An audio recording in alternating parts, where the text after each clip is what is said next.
Monde du savoir, monde du savoir, pas seulement pour les enfants. Bonjour les enfants. Aujourd'hui, je vais vous parler de quelque chose de très important qui aide l'ordinateur à bien fonctionner avec différents appareils.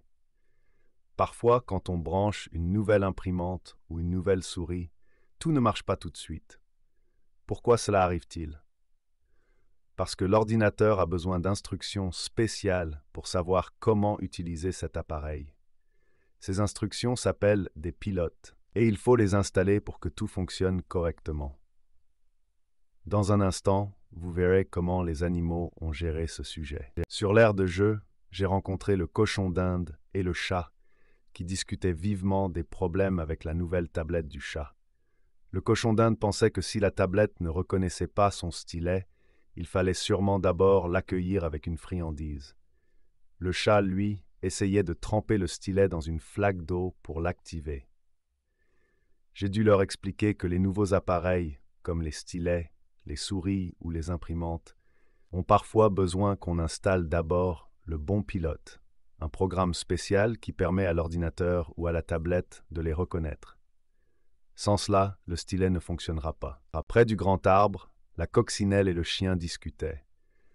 La coccinelle racontait qu'elle avait récemment aidé le hérisson à installer une webcam, et au début, l'ordinateur ne la voyait pas du tout.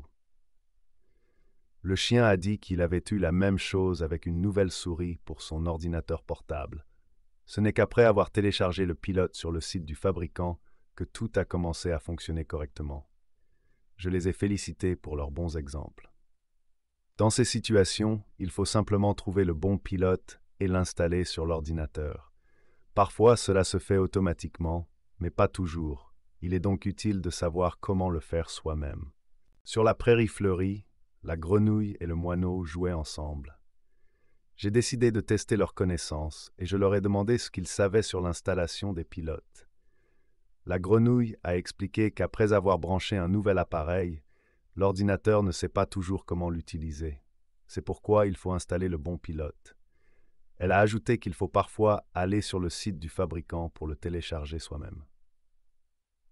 Le moineau a complété en disant que dans des systèmes comme Windows, les pilotes s'installent souvent automatiquement, mais qu'il vaut mieux vérifier si tout fonctionne bien car des pilotes non à jour peuvent causer des problèmes avec les appareils. Je les ai félicités pour leur bonne réponse. Installer les pilotes est une étape clé pour que les appareils fonctionnent bien avec l'ordinateur. Récapitulons, les enfants, ce que nous avons appris aujourd'hui.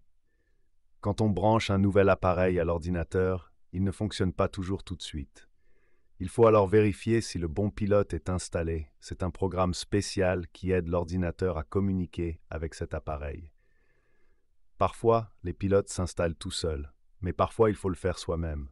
Grâce à cela, tout fonctionnera bien et sans problème. À bientôt.